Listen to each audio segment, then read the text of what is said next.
Bonjour, je vais vous raconter aujourd'hui quelque chose qui m'est arrivé le mois dernier et qui m'a inspiré cette vidéo que j'ai appelée la juste formulation de ce que l'on désire. Je préparais la fenêtre du mois de juillet et j'avais besoin de convertir un PowerPoint en vidéo. Donc ne sachant pas ce que je devais faire, je me suis mise sur Google et j'ai commencé une recherche, convertir en vidéo, voilà.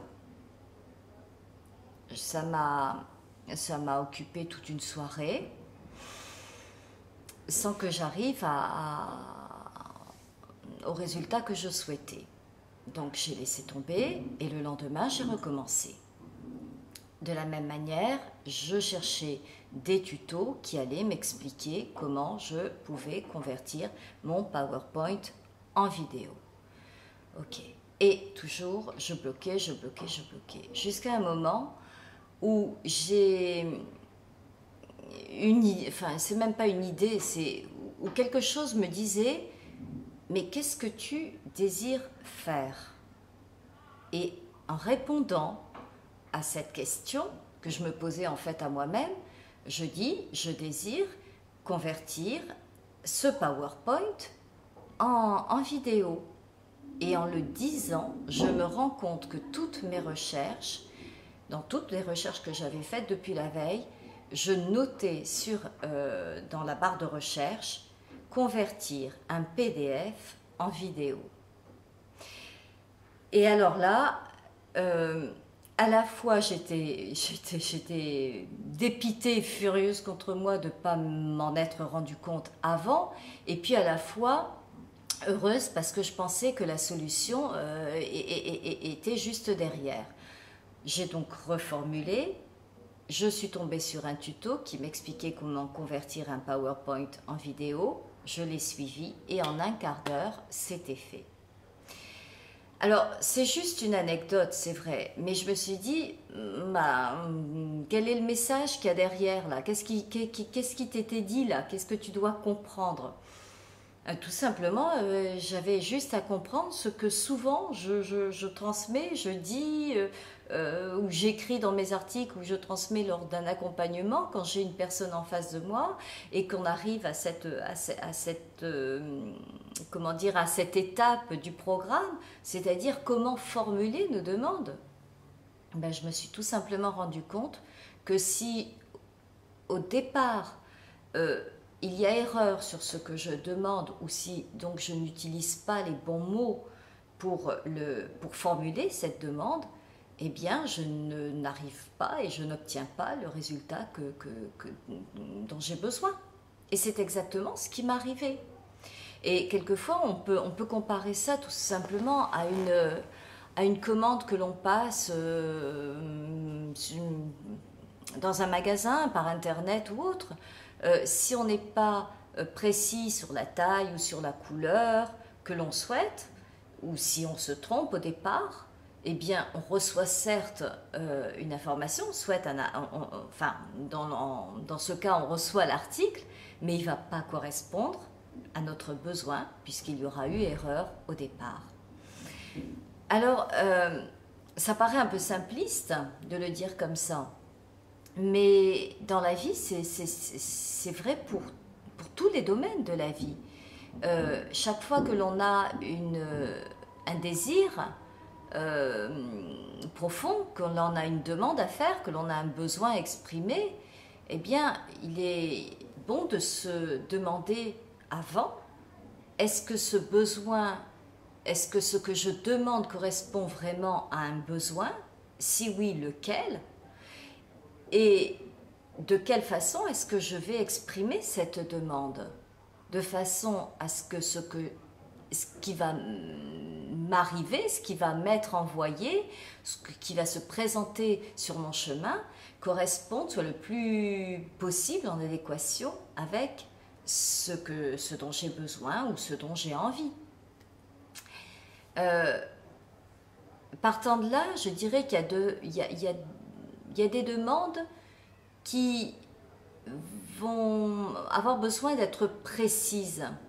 Et c'est le cas dans l'exemple que je vous ai pris, où il fallait pas me tromper de mots au départ, parce que un PowerPoint n'est pas un PDF, et inversement. Donc voilà, il y a des demandes pour lesquelles il est nécessaire d'être précis, parce que la réponse que l'on attend va être également une réponse très précise. À côté de cela, il y a beaucoup d'autres demandes qui répondent à des besoins, que ce soit des besoins de vie personnelle ou professionnelle, affective ou autres, pour lesquels je vous inviterai à être très ouvert dans votre formulation, dans la façon dont vous allez demander les choses. Parce qu'on ne connaît pas, en fait, notre cerveau, on ne connaît pas tout ce que la vie contient de possible, pour le dire simplement. Notre cerveau fonctionne avec ses référents à lui, avec ce qu'il connaît. Mais ces connaissances, et nos connaissances à chacun, elles sont, et on le sait bien, limitées. Or, il existe tout un champ de possibles autour de nous auquel nous n'avons pas directement accès. Donc plus je vais être, comment dire, plus je vais être claire dans la visée et dans la vision que j'ai de ce que je souhaite vivre, ressentir dans ma vie, plus je vais l'exprimer de cette façon et plus je vais laisser à la vie la possibilité de m'envoyer des réponses qui ne vont pas forcément se trouver dans le champ de mes connaissances à moi, parce que je ne connais pas tout. Parce que je pense que pour moi, c'est par exemple telle chose qui va répondre à mon besoin. Moi, je pense que c'est ça qui va répondre à mon besoin. Et finalement, comme je ne sais pas que ça existe, je ne vais pas pouvoir demander ça. Mais dans l'univers, ça existe. Et moi, je vais demander ça. Vous me suivez ? Donc, à partir du moment où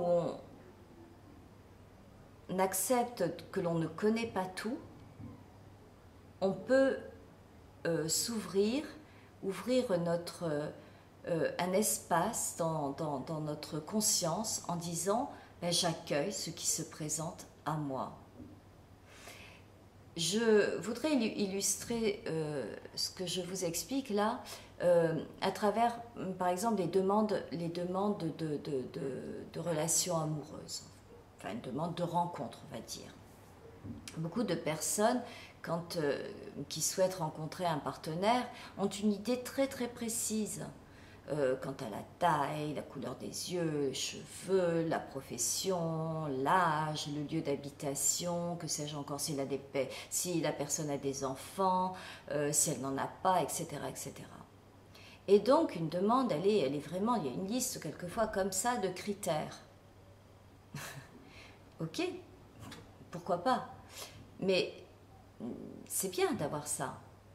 Mais à côté de ça, moi j'invite toujours les personnes à se demander mais qu'est-ce que vous avez envie de vivre, de partager, de ressentir, d'éprouver, de vibrer avec cette personne. Au niveau de vos ressentis, qu'est-ce qui est vibrant en vous et que vous allez pouvoir émettre et transmettre dans votre demande?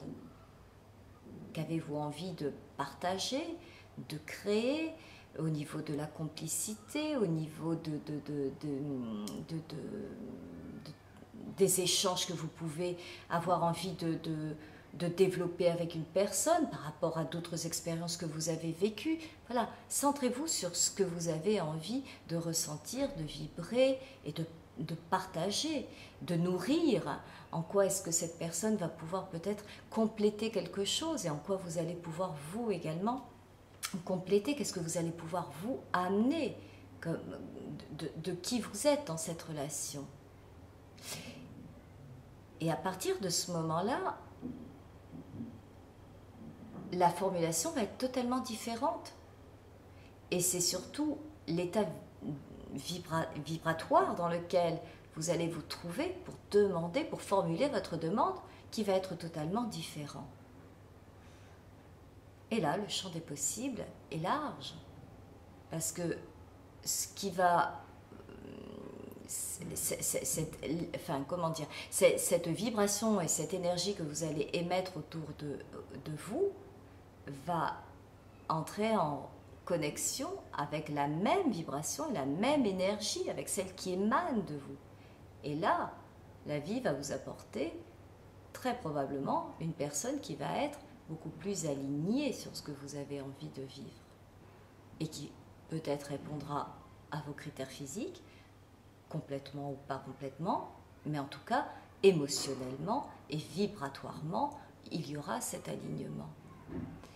Donc c'est important ça, de savoir que quand on formule une demande, quand on aspire même à un changement par exemple de vie professionnelle ou à changer de lieu de vie, à acquérir une maison, qu'est-ce que j'ai envie de vivre, comment j'ai envie de me sentir, qu'est-ce que j'ai envie d'y apporter comme énergie et de demander tout simplement qu'il vous soit envoyé ce qui est juste et ce qui va répondre à cette vibration-là. Vous voyez toute la différence entre je veux une maison à 2 étages avec un sous-sol, un grenier, un petit jardin d'X mètres carrés qui se trouve à tant de kilomètres de...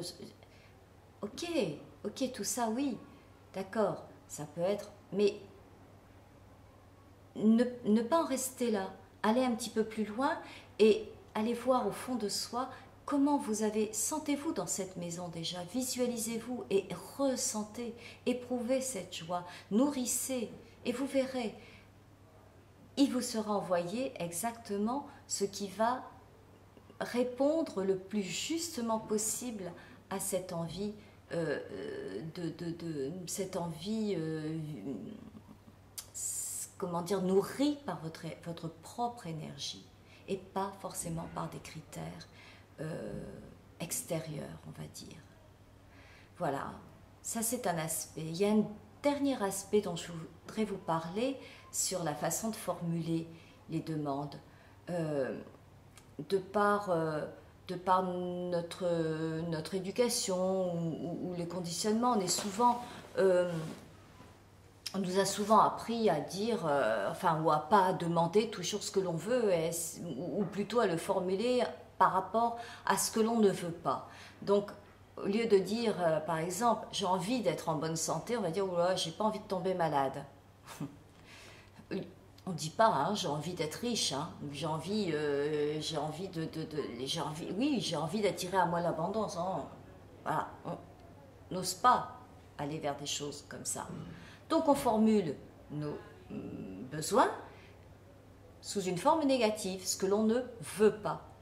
Eh bien moi je vous inviterai, si tel est votre cas, à essayer de modifier vos demandes et d'aller tout simplement vers ce que vous avez envie d'attirer en lâchant la formulation négative. Parce que la formulation négative, elle est chargée de peur.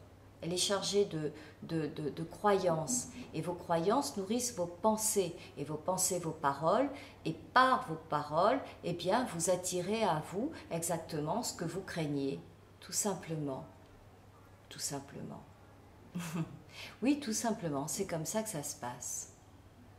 Donc, autant formuler les choses de façon positive et exprimer ce que l'on a envie d'être ou ce que l'on est tout simplement. Si j'ai envie d'être en bonne santé, je n'ai pas besoin de passer par l'expression de la crainte de la maladie parce que c'est la maladie que je vais vibrer alors que je préfère vibrer la santé. Voilà, c'était une petite anecdote qui est partie vraiment de quelque chose de très technique, mais qui finalement m'offre la possibilité de vous redire et de me le redire à moi également, à quel point c'est vrai que la façon dont on formule nos besoins euh, est très très importante. Et c'est pourquoi aussi il est important bien, de prendre le temps de connaître ses besoins, mais de connaître ses besoins profonds, ses besoins vraiment intérieurs, hein, euh, ceux qui vont nous nourrir vibratoirement et nourrir la joie, nourrir des énergies positives, d'enthousiasme, de passion, euh, d'amour tout simplement, hein, d'amour. Euh, voilà, parce que ce sont ces énergies-là, en fait, que l'on recherche tous à travers n'importe quelle activité, n'importe quelle relation. C'est toujours cette énergie-là que l'on recherche.